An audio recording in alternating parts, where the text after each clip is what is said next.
Avant que je ne fasse exploser le mur, la fille lapin extraterrestre était attachée à une table de laboratoire. À quelle fin attribuez-vous son incarcération dans le laboratoire? Était-ce des armes, des découvertes scientifiques, des traitements médicaux ou des motifs sinistres qui étaient à l'œuvre? Avec un fracas retentissant de béton écrasé et de métal tordu, le mur s'effondra vers l'intérieur, envoyant Cale tomber au sol.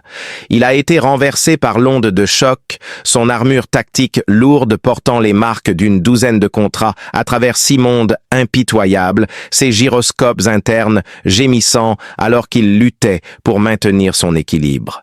Laissant derrière lui de fines traces noires, ses bottes magnétisées pour le travail en gravité zéro dont il n'avait pas eu besoin, glissèrent de 6 pouces sur le sol hyperpoli et propre. Clignant des yeux à travers le sifflement aigu dans ses oreilles et la poussière gris-blanc tourbillonnante qui remplissait sa visière. Déjà, ses sens améliorés étaient capables de filtrer une grande partie de l'énorme quantité d'informations. Il y avait une saveur d'ozone, de fils brûlés et de produits chimiques acides dans l'air qui irritait le fond de sa gorge. C'était lui.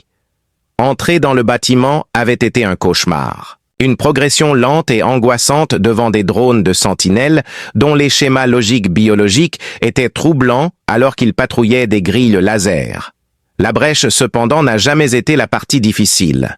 Bruyant, désordonné et conçu pour produire une quantité idéale de chaos afin de faciliter une extraction impeccable. En cette occasion, cependant, il pouvait voir que la tâche à accomplir ne serait pas propre alors que la poussière se déposait sous la lumière d'une seule lampe chirurgicale pitoyablement brillante. La contemplait attachée à une table d'opération inclinée qui ressemblait davantage à un chevalet de torture. L'actif 734 est la cible. Le paquet de données que son client fantomatique Ixios lui avait envoyé était un spécimen unique de xénomorphe, un mammifère bipède enveloppé d'une délicate fourrure rose, et il était cliniquement spécifique. Bien que précise, la description était sans vie et sans âme, échouant lamentablement à transmettre la réalité qui se trouvait juste devant lui. Les longues oreilles fragiles qui ressemblaient à celles d'un ancien lapin terrestre pendaient de douleur et de lassitude, leurs pointes frémissant de peur fantôme. Les solides entraves médicales qu'elle portait lui laissaient les chevilles et les poignets à vif et meurtris d'un violet profond. L'attirant fermement sur un torse solidement développé, une fine robe grise, plus comme une feuille de papier, collait aux contours brillants de sueur de sa poitrine et aux muscles clairement définis de son ventre. Le tissu bon marché collait à sa silhouette. Elle était physiquement en forme et puissante, mais elle était complètement anéantie. Ses grands yeux noirs brillaient comme un ciel sans étoiles. Elle semblait désorientée et incapable de se concentrer peut-être à cause des effets résiduels des puissants sédatifs qu'elle avait pris. La peur cependant lui était encore visible malgré le brouillard. La peur des humains par opposition aux animaux était l'objet de cette étude. Soudain, il réalisa ce qui causait sa douleur atroce. À la base de chaque oreille délicate, il y avait une hideuse amalgamation de métal et de tissus vivants. Un réseau de câbles et de capteurs qui se faufilait jusqu'à un panneau de contrôle vibrant. Alors que le sang s'infiltrait lentement sur la table blanche, il s'accumulait autour des zones de contact. Son observation n'était pas faite. En transplantant leur technologie rudimentaire sur sa génétique impeccable, il l'abusait sexuellement. Le client affirmait que la biologie auditive distinctive de l'actif pour laquelle XYOS payait 7 chiffres était la clé pour développer une technologie sensorielle à longue portée de nouvelle génération capable de détecter des variations dans le sous-espace à des années-lumière de distance. Des entreprises comme Omnia sont devenues négligentes à la suite d'un contrat militaire aussi massif, tandis que des entrepreneurs indépendants comme Cale sont devenus riches. Un échantillon biologique non sensible, un objet et une catégorisation critique non négociable faisaient tous partie du dossier de mission. Pendant son infiltration de Zenova 3 pendant 1 semaine, Cale avait ses préoccupations. Pour une si petite créature, les mesures de sécurité étaient excessivement complexes, coûteuses et robustes. L'ensemble du trésor d'un gouvernement galactique aurait pu être protégé par sa capacité à traverser des pare-feux cryptés quantiquement. Les drones tueurs qu'il avait contournés glissaient avec une élégance prédatrice inquiétante. Cette forteresse souterraine a été construite par Omniens pour abriter leurs plus grandes peurs et non seulement leurs possessions les plus précieuses.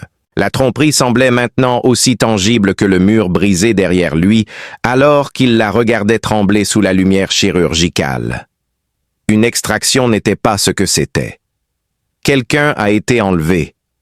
Et l'acheteur à l'autre bout de la ligne n'était que son client énigmatique et bien rémunéré. Un frisson lui parcourut l'échine. Il n'était pas étranger aux tâches moralement ambiguës. Travailler dans les secteurs extérieurs non réglementés rendait inévitable pour lui de le faire. Un contrebandier, il était. C'était son observation. Pour le bon montant, il avait brisé des objets et des personnes. Une ligne, cependant, il ne l'a jamais franchie. Il évitait de traiter avec des êtres vivants et sensibles. Non, il n'était pas un marchand d'esclaves. Les défenses automatisées du laboratoire s'animèrent comme si elles avaient détecté sa présence. Avec leurs optiques multilentilles, clignotant d'un rouge sinistre, 2 tourelles de sentinelles automatisées descendirent du plafond alors que des panneaux s'ouvraient, scannant la pièce à la recherche de cibles potentielles. Brèche non programmée identifiée dans le Bolab Gamma, annoncée par des haut-parleurs dissimulés d'une voix féminine apaisante et sans accent. Évacuation des dangers potentiels en cours. Les secondes étaient consommées par Carl.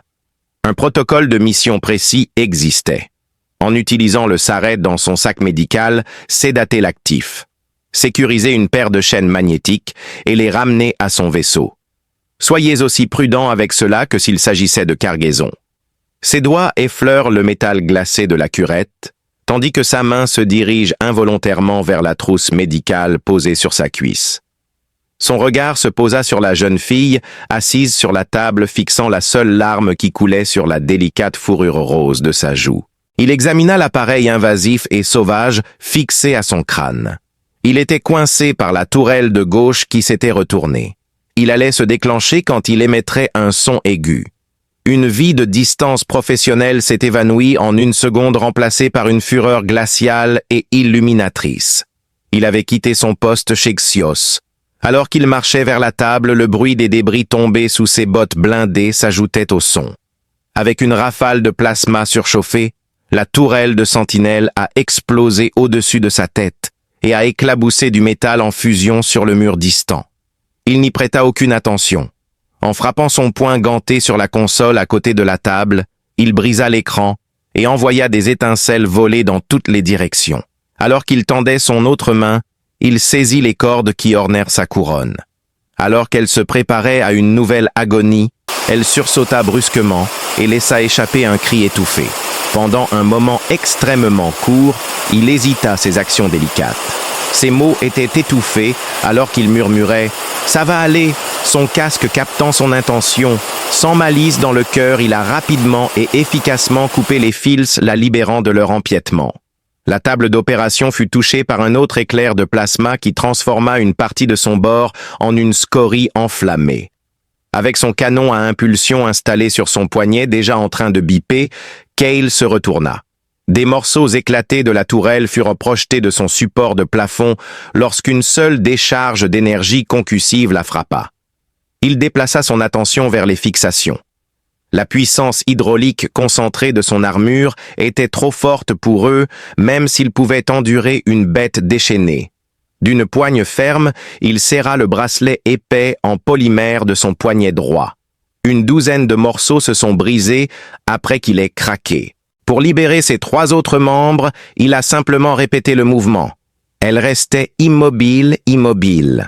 Son corps tremble d'un frisson incontrôlable, ses yeux grands ouverts expriment un mélange de peur et de totale perplexité. Elle avait rencontré un spécialiste de la démolition au lieu de son nouvel oppresseur anticipé. Il a attrapé une épaisse couverture thermique argentée sur une civière voisine après l'avoir vue trembler sous la vive lumière. Il l'a embrassée, l'enveloppant dans son étreinte réconfortante. Au moment où la deuxième tourelle a réussi à verrouiller sa cible, il était déjà trop tard. Comme si elle n'existait pas, Cal l'a pris dans ses bras et commença à bouger. Comme pour venir frapper de manière ludique contre son armure, des éclats de verre renforcés de la fenêtre d'observation au-dessus d'eux tombent sur eux, cédant finalement à la pression de l'explosion. Elle se blottit automatiquement contre sa plaque de poitrine, cherchant chaleur et refuge contre le tumulte, car elle était légère, bien plus légère que son physique robuste ne le laissait supposer. Plus maintenant, grogna-t-il sa parole, une promesse solennelle à elle, à lui-même et à tout le foutu cosmos. C'était son bordel à nettoyer son choix. Il se retourna, fixant la gueule béante du trou qu'il avait fait leur seule sortie. Il commença à courir, ses jambes se propulsant à chaque foulée. Alors qu'il sentait la terre trembler, une profonde secousse sismique qui lui envoyait des frissons dans les jambes, il entendit un bruit de grincement sourd, puis un crissement de métal torturé qui se transforma en un rugissement tonitruant. À travers l'ouverture, un mur d'1 mètre d'épaisseur en titane massif, la porte principale anti-explosion commença à descendre. « Non !» souffla-t-il, essayant de courir plus vite, mais il était encore à 10 mètres. La porte claqua avec un fracas retentissant qui résonna dans tout le laboratoire, les enfermant dans un mausolée d'acier brisé et de carreaux blancs. Le silence qui suivit était lourd et absolu, brisé seulement par sa respiration laborieuse à l'intérieur de son casque et les doux gémissements effrayés de la fille alors qu'elle se pressait contre sa poitrine. Par la suite, la voix synthétisée de la scène résonna de toutes les directions simultanément, captant leur attention. Protocole de confinement Oméga initié. Toutes les formes de vie non autorisées seront neutralisées, piégées. Ce mot servait de point d'appui en mêlant les pensées stratégiques de Cale dans un puits de probabilités sombres. Les icônes rouges sur son affichage tête haute AUD pulsaient comme des battements de cœur sinistres, formant un réseau dispersé de morts qui approchait rapidement de leur emplacement. Il devait rompre le contact et trouver une position défensive, mais il était momentanément paralysé par la finalité de la porte blindée. Omnigen venait de lui enlever ses angles, ses sorties et ses contingences. Liela, la fille dans ses bras, bougea et sa paralysie stratégique fut brisée par son petit gémissement. D'accord. Avec un nouveau plan de secours dans son arsenal, un individu enveloppé dans une couverture thermique avec un léger arôme de cannelle, et de peur, il fit volte-face ses bottes blindées, agrippant le sol glissant, et se précipita vers la seule sortie du laboratoire principal. Une porte étroite indiquait le traitement des échantillons biologiques qui prévisiblement étaient verrouillés. Avec une décharge rapide de son canon à impulsion dirigée vers le verrou magnétique, le mécanisme a explosé en une pluie de scories en fusion.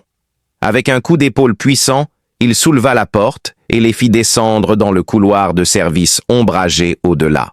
L'air sentait différemment lourd d'oxygène recyclé et d'huile de machine, et le silence oppressant fut remplacé par le bourdonnement bas et omniprésent des systèmes de survie de la station. Une résonance lourde et rythmique résonnait à travers les plaques de pont sous lui, un grondement profond qui se distinguait du bruit ambiant de la station. C'était l'activation de quelque chose de puissant, quelque chose de conçu à cet effet. Il connaissait cette vibration, ayant entendu des histoires à ce sujet de la part d'autres mercenaires à voix basse, au-dessus de synthés bon marché, dans des ports stellaires sans loi. C'était la signature de la force de sécurité personnelle du gardien Valk, plus précisément de Valk. Un ancien agent de sécurité d'entreprise qui avait embrassé avec zèle l'amélioration cybernétique Valk était le chef de la sécurité d'Omnien et selon tous les témoignages, un sadique qui voyait son travail comme un sport sanglant. Sa fierté et sa joie étaient les chiens des robots tueurs quadrupèdes qui étaient moins des machines que des prédateurs chromés. Le simple fait d'entendre son nom suffisait à faire abandonner leur cargaison et à fuir la plupart des opérateurs rebelles. Cal les pressa tous les deux contre un mur froid et pleurant. La fille était un poids chaud et tremblant contre sa poitrine. Les assaillants étaient rapides, lourdement armés et possédèrent des suites sensorielles qui pouvaient soi-disant suivre les particules ionisées de la respiration d'une cible à travers un mètre d'acier massif. Maintenant, ils le chassaient. Avant l'arrivée du comité d'accueil, ils devaient trouver un moyen de les détourner de cette artère principale. Il se souvenait de la fille Léla, mais il ne comprenait toujours pas comment il connaissait son nom, alors il se figea dans son étreinte. Il éteignit les lumières extérieures de son casque, plongeant le couloir dans une obscurité presque totale. Sa vision s'est automatiquement déplacée vers la faible lueur verte du spectre thermique à faible luminosité. Sa respiration superficielle et paniquée devint soudainement laborieuse. Elle craignait de faire un bruit qui les détruirait tous les deux, mais elle fit autre chose. Avec une main tremblante à 3 doigts, elle se leva et toucha délicatement le côté de son casque, ses doigts glacés, reposant sur le plastil poli, juste au-dessus de sa tempe. Son monde entier s'effondra. Alors qu'il se tenait dans une forêt, une douce lumière dorée émanait de 2 soleils suspendus dans un ciel couleur améthyste et une brise légère bruissait les feuilles des arbres bioluminescents portant l'arôme lourd et sucré du pollen extraterrestre. Le corridor sale et tubulaire s'estompa, remplacé par une déferlante de sensations inconnues. Une douleur physique dans sa poitrine accompagnait la perte profonde et le désir qu'il ressentait en sentant l'herbe mousseuse sous ses pieds nus et la chaleur des rayons du soleil sur sa fourrure rose. L'image n'était pas seulement une photo, c'était un souvenir immersif qui avait été téléchargé directement dans sa conscience. L'endroit était le plus beau et le plus paisible qu'il ait jamais connu. En un instant, la vision disparut, le replongeant dans l'obscurité glaciale et bourdonnante du couloir de service. Son cœur battait à tout rompre, avec une combinaison inexplicable d'émerveillement et de violation, alors qu'il la regardait, son esprit stratégique tentant de comprendre ce qui s'était passé. Télépathie. Ce n'était pas une légende urbaine sur son peuple, c'était réel et puissant. Les expériences macabres menées dans le laboratoire avec les dispositifs hideux attachés à ses oreilles. Il n'essayait pas d'aiguiser ses perceptions. Au contraire, il tentait de les armer ou de les bloquer afin de confiner son esprit, tout comme ils avaient confiné son corps. Cela a changé toute la dynamique. Elle n'était plus simplement une personne qu'il devait protéger. Elle était plutôt une entité énigmatique, une force au-delà de sa compréhension. Il lui parla enfin. Il demanda sa voix à peine audible à travers les communications privées dans son casque. « Quel est ton nom ?» Il ne s'attendait pas à une réponse verbale, encore moins à une réponse qu'il pourrait comprendre. Quoi qu'il en soit, elle resta silencieuse, recentrant son pouvoir. Une nouvelle sensation surgit dans son esprit, cette fois, non pas une vision, mais une idée abstraite. Lila était l'introduction la plus intime qu'il ait jamais vécue, comme un bourgeon fragile, ouvrant doucement ses pétales à la lumière du matin, libérant une douce lueur interne de vie et de couleur. Il ressentait une sensation de force douce et de beauté tranquille. Clank-clank, raclement-clank, un hun. Le corps de Cale a réagi avant que son esprit ne puisse pleinement comprendre le danger. Son entraînement a pris le dessus. Il posa Lila rapidement mais doucement, la cala contre le mur et lui fit signe de rester silencieuse. Elle ne pouvait pas comprendre l'ordre, mais il était universel. Un bourdonnement sourd émis par le condensateur interne des fusils à impulsion devenait de plus en plus fort à mesure qu'il levait l'arme à ses lèvres. Une seule lumière rouge qui fouillait la pièce fendit l'obscurité et illumina le sol et les murs. De l'obscurité émergea une forme cauchemardesque tout en métal noir poli et actionneurs hydrauliques se déplaçant avec la grâce fluide d'une panthère à l'affût. La tête de la créature était un amas de capteurs centrés autour d'un seul œil rouge. Cale serra la mâchoire et tendit le doigt sur la gâchette, sachant que tirer révélerait leur emplacement précis à tous les hostiles de l'installation. Cependant, il savait que permettre aux chiens de s'approcher davantage serait une mission suicide. Le faisceau rouge roulait vers eux, passa au-dessus de leur position, puis revint en roulant, se verrouillant. Juste au moment où il allait tirer, Leela, aussi faible qu'elle soit, s'éloigna précipitamment du mur, s'accroupissant pour presser sa petite main contre le revêtement métallique froid du couloir, à côté de lui, les yeux fermés, en une concentration intense. Au milieu de la course, le chien s'immobilisa, la tête inclinée, son optique rouge, clignotant comme s'il était perplexe. Cale baissa son fusil, son esprit tourbillonnant face à la deuxième impossibilité en autant de minutes, alors que le chien émettait une série de gazouillis et de grognements interrogatifs, avant de soudainement se retourner et de foncer à toute vitesse dans le couloir opposé, ses lourds pas s'éloignant dans la distance.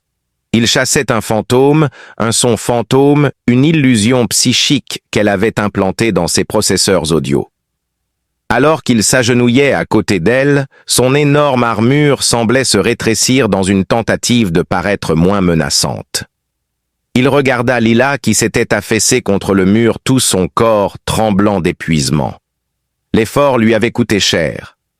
Plutôt que de la voir comme une responsabilité, une victime à piéger ou un colis à livrer, il la voyait comme une alliée fragile, terrifiée et incroyablement puissante. Une cellule énergétique à haute densité nutritionnelle, ration de campagne standard pour un soldat, mais un petit festin pour une prisonnière affamée, glissa hors de la poche utilitaire sur sa ceinture et lui fut tendue sur sa paume ouverte.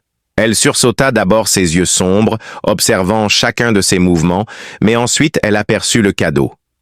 Lentement, elle prit la barre, ses doigts délicats caressant le cuir rugueux de son gant. C'était un petit geste, un échange de calories, mais cela ressemblait à un traité. C'était leur première interaction authentique, le premier fil ténu de confiance tissé dans l'ombre. Alors qu'elle grignotait maladroitement la barre, il se reconcentra sur son HUD, ramenant ses pensées dans la situation tactique. Le limier était parti, mais d'autres allaient arriver. Il devait trouver un moyen de sortir d'ici. Il a récupéré les plans complets de la station lors de son infiltration et a commencé à chercher une sortie. Un réseau déroutant en 3D de couloirs de laboratoire et de zones de confinement apparut à sa vue. Un soupir de soulagement le traversa lorsqu'il aperçut le seul point d'accès à la surface désignée comme port d'échappement géothermique 7, au niveau le plus bas de la station. Cependant, son soulagement fut rapidement remplacé par une panique glaciale lorsqu'il remarqua un chronomètre rougeoyant à côté de l'icône indiquant 0947. Dans moins de 10 minutes, le port devait effectuer une purge complète du plasma à l'échelle du système. Cale marmonna entre ses dents en évaluant la situation. Le schéma sur son affichage tête haute était inflexible. Il n'y avait qu'une seule sortie et le temps s'écoulait à une vitesse alarmante. Pour y parvenir, il devrait traverser le centre même de Zenova 3, une immense salle au nom terrifiant de stérilité, la baie de confinement des spécimens. Il reprit Leela dans ses bras. La cellule de puissance avait fourni une brève poussée d'énergie, mais elle restait fragile et tremblait à cause de la combinaison de sédatifs résiduels et de la terreur accablante de son épreuve.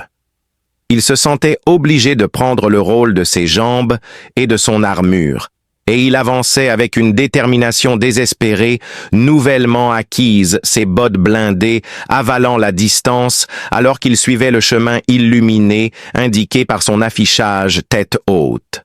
Un grondement profond et puissant remplaça le faible bourdonnement des machines de la station, et la température commença à monter.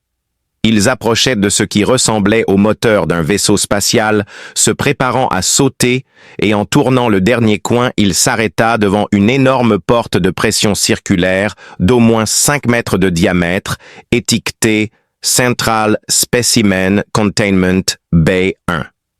Au-dessus, en lettres noires et austères, il y avait un pochoir. Ils furent accueillis par une cathédrale de brutalité, un monument à la dépravation illimitée d'Omnigen, alors que l'énorme porte commençait à s'ouvrir avec un sifflement d'air dépressurisé. De leur perchoir sur une étroite passerelle, ils pouvaient voir une immense chambre cylindrique qui plongeait au moins 10 étages en dessous, et dans l'obscurité s'élevait encore une dizaine d'étages. Le grand espace ouvert était traversé de passerelles et de plateformes qui ressemblaient aux leurs, reliant différents postes d'observation et laboratoires, et l'air était épais, des bruits étrangers de centaines d'espèces différentes, y compris leurs cris plaintifs, rugissements en colère et supplications désespérées, tous contenus dans un nid d'abeilles de cages d'énergie translucide et lumineuse qui tapissaient les murs imposants. Une créature à veine gracieuse à 6 ailes d'un monde qu'il ne reconnaissait pas battait inutilement ses ailes liées contre les barreaux bleus lumineux de sa prison dans une cage à leur gauche. La puissance oppressante des champs de confinement bourdonnait dans l'air un poids palpable qui faisait dresser les poils sur le bras de Cale. Ses yeux entraînés à évaluer les menaces ne pouvaient s'empêcher de prendre en compte l'ampleur de la souffrance. En continuant sur le chemin, une créature insectoïde massive se tordait de rage féodale en martelant sa cage encore et encore. En face d'eux, Cale aperçut un être à base de silicium, un cristal vivant, qui criait de douleur ses larmes de lave crépitant en tombant sur le sol de la cellule.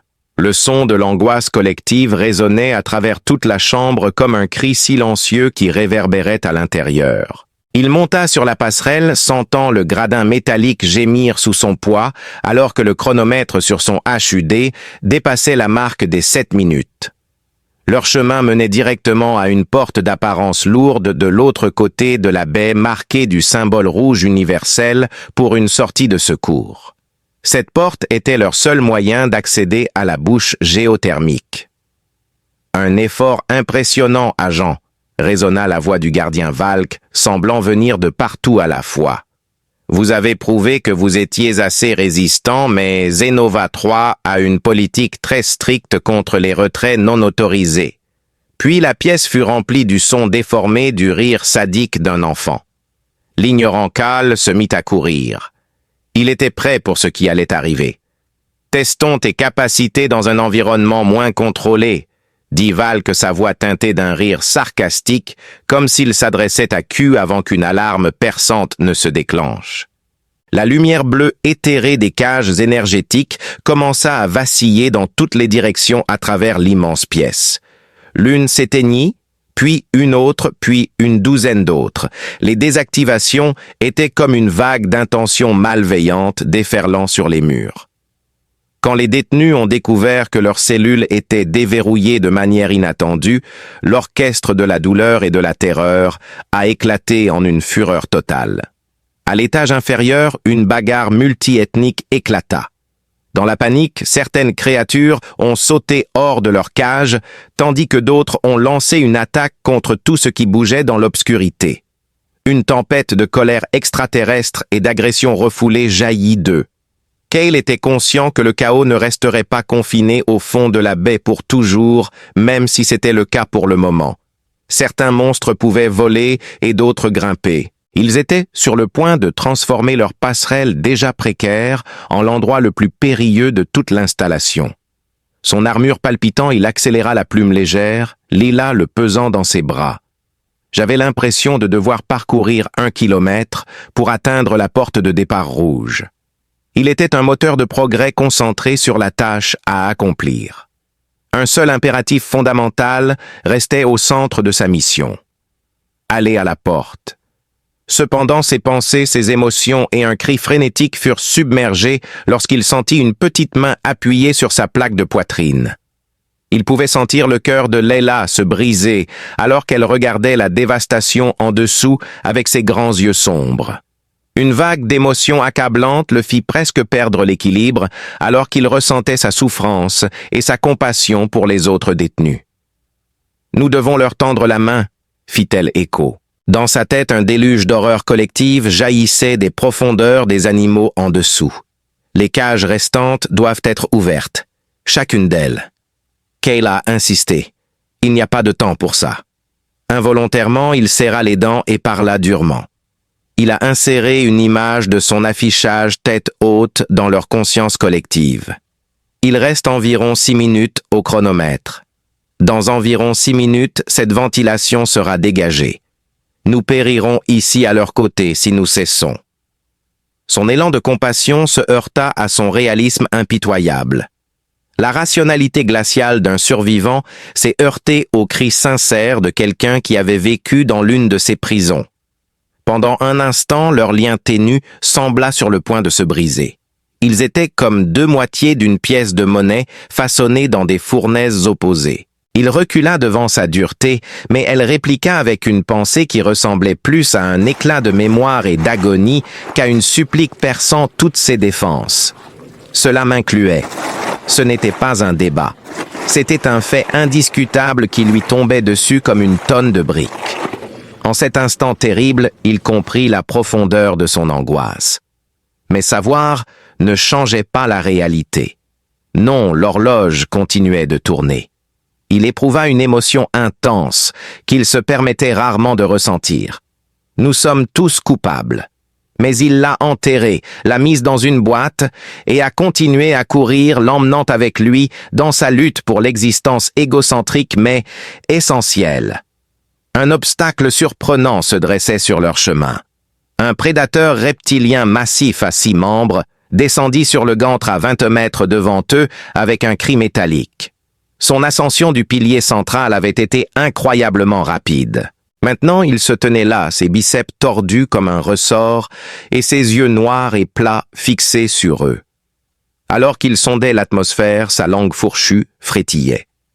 S'arrêtant soudainement, Cale posa Lila à ses pieds derrière lui et leva son pistolet à impulsion. D'un univers où toutes les créatures vivantes étaient soit des proies, soit des prédateurs, cette créature a émergé comme un chasseur suprême. Trop de choses se sont passées trop vite. Bien que son arme puisse le déstabiliser, elle ne serait pas capable de l'empêcher de les mettre en pièces. Le compte à rebours sur son affichage tête haute est passé sous les 5 minutes. C'était une impasse, ça. Lila émergea derrière lui juste au moment où il allait s'engager dans une bataille qu'il n'avait aucune chance de gagner. Il y avait une aura d'erreur tangible autour d'elle, mais elle agissait avec une détermination renouvelée. Debout là, une petite humaine sans défense, fixant le nez d'une créature monstrueuse, elle concentra sa détermination. Comme si elle était soumise à une chaleur extrême, l'air autour d'elle semblait scintiller et se déformer. Même si elle restait silencieuse, Carl pouvait sentir la tension psychologique monter. Après avoir rugi de manière agressive et fait un pas en avant, le reptile s'arrêta soudainement de bouger. Carl ne pouvait voir qu'une combinaison de perplexité et de terreur alors que ses yeux de reptile s'écarquillaient en réponse à la tête inclinée de la créature. Il recula prudemment d'un pas tout en émettant un sifflement bas et soumis. Son cerveau primitif était bombardé par une illusion puissante et terrible de Leela. L'image mentale d'un alpha massif et dominant de sa propre espèce, lançant un défi d'une voix basse et profonde. Alors qu'il reculait lentement, le prédateur se retourna et dégringola de la passerelle disparaissant dans le chaos en dessous. Il était totalement dépassé par un ennemi invisible. Leur victoire était enfin acquise, un triomphe malaisé obtenu par la ruse plutôt que par l'agression. Mais ils pouvaient ressentir le vide de leur fuite en saisissant la main de Leela et en se précipitant devant l'endroit où la bête avait été. Leela tourna son regard vers le tourbillon tourbillonnant de combat en dessous. L'agonie et la terreur qu'elle avait ressentie en quittant la chose hantaient ses pensées. Bien qu'ils aient réussi à se préserver, ils n'avaient pas réussi à aider qui que ce soit d'autre. Le triomphe avait le goût de cendre. Carl le ressentait aussi. Il avait fait un choix pour eux deux et ils en ressentaient tous les deux l'arrière-goût amer. Il y avait la porte cramoisie devant nous. Moins de 2 minutes restaient selon le chronomètre. Elle se referma en glissant alors qu'ils la traversaient à toute vitesse.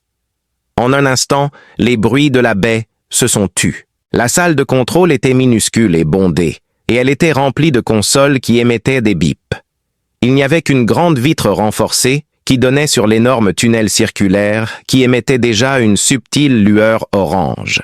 Il faisait déjà très chaud dans la pièce. Au-dessus de nous, un klaxon retentit et une voix synthétique résonna. La séquence de purge pour le plasma a commencé. Il ne reste que 30 secondes. En entrant les commandes de dérogation qu'il avait mémorisées à partir des plans, il se précipita vers la console principale, ses doigts blindés glissant sur le clavier. Aucun accès accordé. Le panneau de contrôle s'est allumé. Exercer le commandement est nécessaire. Tentant un autre code, il utilisa une clé passe-partout qu'il avait acquise pour une somme considérable sur le marché clandestin. Aucun accès accordé. Lila recula brusquement les mains serrées autour de sa tête en poussant un soupir. « Il est là !» imagina-t-elle, l'esprit rempli d'une nervosité nauséabonde. « Il regarde !» Cale jeta un coup d'œil au-dessus de lui alors que le moniteur principal au-dessus de la console s'allumait brièvement, montrant le visage du gardien Valk. Avec son œil cybernétique brillant d'un rouge subtil et effrayant, il sourit triomphalement et cruellement. « Tu as été un excellent agent de livraison », dit Valk avec un sourire narquois. L'écran clignota en grandes lettres rouges, indiquant que la directive de Cale avait été annulée. La dérogation externe avait été acceptée. Vos clients ont-ils oublié de mentionner qu'ils m'ont vendu votre contrat? Vous avez placé ma propriété exactement où je le voulais sur la console. La porte par laquelle ils étaient entrés était verrouillée magnétiquement et un verrouillage de commande retentit comme un lourd cliquetis métallique résonnant dans la pièce. Le minuteur de l'écran devint flou, les chiffres défilant jusqu'à finalement s'arrêter à 90 secondes. La petite pièce était illuminée par la lumière d'une étoile mourante, alors que l'évent géothermique explosait en un rugissement infernal incandescent à l'extérieur de la fenêtre. La salle de contrôle s'est transformée en four, et le compte à rebours impitoyable de 90 secondes sur l'écran principal annonçait leur crémation imminente. D'un simple tunnel, l'évent géothermal s'était transformé en la gorge incandescente d'une étoile. Le plasma à l'intérieur tourbillonnait avec une fureur presque liquide, enveloppant leur prison rampante d'une lumière rouge envoûtante et pulsante. L'air devint épais et lourd, scintillant de chaleur qui traversait les joints de l'armure de Cale. Il pouvait sentir la sueur couler le long de ses tempes à l'intérieur de son casque, et les surfaces métalliques des consoles étaient déjà trop chaudes pour être touchées avec une main non gantée. Le visage satisfait et triomphant du gardien Valk restait sur le moniteur comme un fantôme à un enterrement, tandis que le pouls incessant du klaxon martelait les bords de sa santé mentale. Il avait déjà essayé d'utiliser la force brute en frappant son épaule blindée contre la porte scellée magnétiquement jusqu'à ce que les plaques gémissent, mais les puissants champs qui la maintenaient fermée amortissaient l'impact. Il étouffait de trahison, pas de chaleur. Les mots du gardien Valk résonnaient dans son esprit comme un coup de marteau sur les fondations mêmes de toute sa vie professionnelle. Un tir d'essai de son fusil à impulsion avait à peine égratigné la fenêtre de visée. Ils étaient emprisonnés dans une tombe et la fournaise rugissait à la vie. Ce n'était jamais une extraction. Il pouvait tout voir maintenant, le client anonyme XYO, avec ses communications intraçables et sa charge utile absurdement élevée, le dossier de mission méticuleusement rédigé, insistant sur les insensibilités de la cible et la sécurité absurdement lourde pour un simple spécimen. Il avait vendu ton contrat, ma propriété. C'était un mouvement commercial, une récupération d'actifs secrètes. Valk ne pouvait pas ouvertement prendre un spécimen de proie à une division ennemie, mais il pouvait employer un mercenaire jetable pour le voler, l'attraper et récupérer la propriété. Cale n'était pas exactement un agent entraîné choisi pour une mission difficile. Leur vie était en jeu parce qu'il était utilisé comme un pion, un outil, un livreur armé d'un fusil à impulsion et manipulé depuis le début. Son estime de soi, sa croyance en sa propre intelligence supérieure, sa vitesse et ses capacités ont été brisées. Sa volonté de combattre s'épuisa alors qu'il s'affalait contre un énorme bloc de console, la chaleur intense perçant son armure et le faisant tomber au sol. La bataille était terminée, il avait été vaincu. Tout cela n'a servi à rien, murmura-t-il, sa voix résonnant avec le goût amer de l'échec et de la cendre à l'intérieur de son casque.